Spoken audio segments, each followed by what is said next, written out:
So, good afternoon, sir. I'm Vincent Ruiz Ilongdakit. I'm from Ormoc City, 20 years old, Bismarck, Trade Delta. So, my answer to the question number one, sir, is that if the leader of my church openly supported same-sex civil unions, I would respectfully oppose the decision because I believe it contradicts the objective of moral law and the traditional teaching that marriage and sexual relationships are meant for a man and woman within marriage. My response would not be hatred, insults, or discrimination against gay individuals. Instead, I would express my disagreements respectfully, seek dialogue with the church leader, study scripture and church teachings more deeply, and defend what I believe is morally right through peaceful discussions.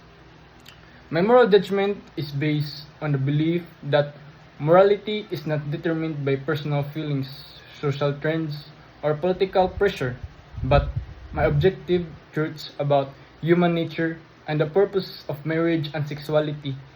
From this perspective, supporting same-sex civil unions may normalize relationships that the church has traditionally considered morally improper. I also believe that church leaders have responsibility to preserve moral teachings rather than adjust them to fit modern culture. A religious institution should guide people according to its principles even when those teachings are unpopular. However, being against same-sex civil unions does not mean rejecting or devaluing people who are gay. Every person deserves dignity, respect, protection, and compassion because all human beings have equal worth. Disagreeing with an action or lifestyle is different from hating a person. Therefore, I would stand firmly for my moral beliefs while still treating LGBTQ plus individuals with kindness and humanity.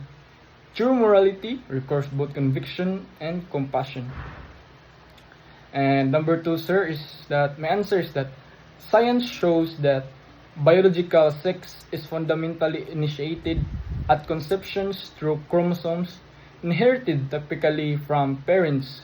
Typically, XX chromosomes develop toward female biology, XY chromosomes develop toward male biology.